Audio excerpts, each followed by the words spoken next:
Well, it's springtime in the north, so I thought I'd take the top off and go check some soil samples. Join me on the field.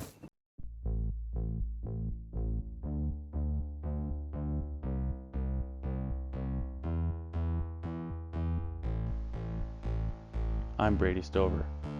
My passion is agriculture, agronomy, and sharing my experiences. Join me on my journey through the Pacific Northwest.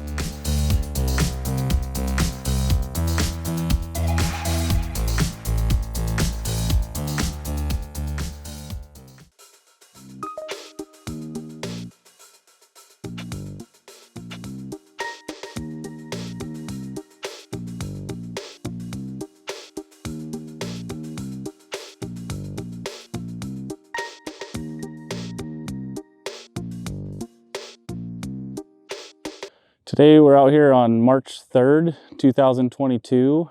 Recent weather has been fluctuating between really warm weeks with highs around 60 and really cold weeks, pretty much alternating weeks, and the cold's been getting down to low 20s. And so we haven't had a lot of soil temperature rises because of those cold snaps. And pretty much we are waiting for the frost to thaw out in the top 12 inches.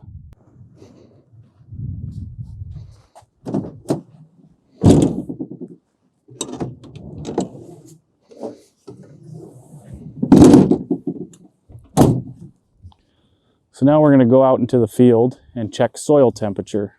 We're going to check soil temperature because that allows us to know multiple different things as far as what the nitrification process will be at these temperatures. We will also check to see where the frost level is to see if it is a good time to even apply or if we need to wait till longer.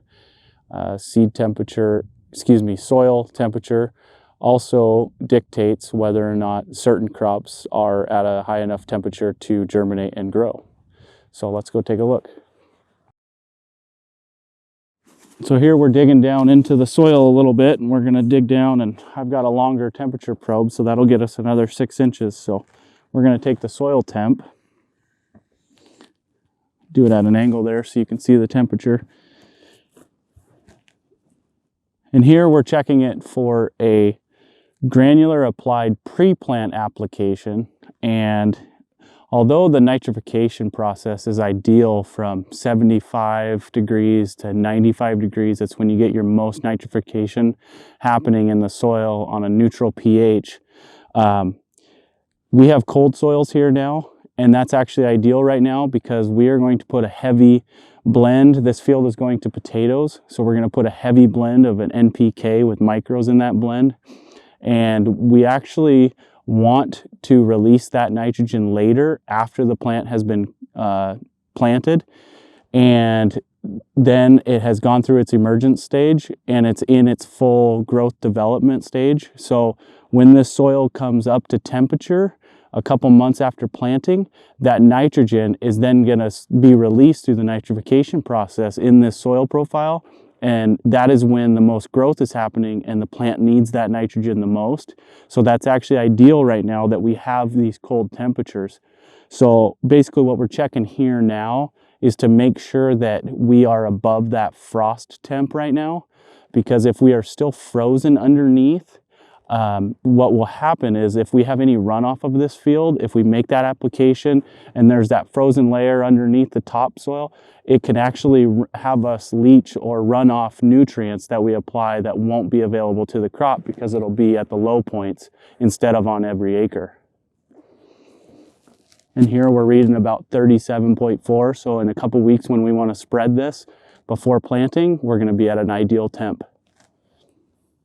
So depending on your region, dry spreading applications may have already started, and some of that ground actually may have already been frozen. And one of the risks that we run in different topographies when we're applying to ground that still has that frost layer underneath a couple top inches is that you can see the topography here varies quite a bit, and we've got a knoll over here, and one of the hazards that could come of that is if you apply your fertilizer to the top before the frost has gone and it's frozen, you'll get low spots like this where all the water will run, and you'll get a high concentration of that fertilizer because that urea or some of those will have dissolved, and it will run with the water and be a high concentration in the puddles. And so you will lack nutrients on the top side of the knoll, and you'll be heavy in the low spots with an inaccurate application. So we've talked about why we were checking the soil temperature and the frost layer, and the questions kind of come up of what all does it mean and how are we getting all of the nutrients for this crop during this year. And so let's just take nitrogen for instance. We're going to have a total for the season of 300 pounds-ish. And so last fall, a few tons of fertilizer was applied via cow manure. And so we're going to get some of our nitrogen from that source. And then in a couple of weeks, we're going to dry spread this, and products such as urea will be applied. And so there will be a couple more, probably 125-ish pounds coming from there. And then the third way that we are going to apply nitrogen to this field of potatoes is going to be through the pivot, using its irrigation system. So we will pump in nitrogen fertilizers into the water, and it will come around and spoon feed this crop throughout the year. Now, this field has a very high sand content and is very prone to leaching. So one of the ways that we are very precise with our fertilizer applications is we know what the crop demand is going to be through the year.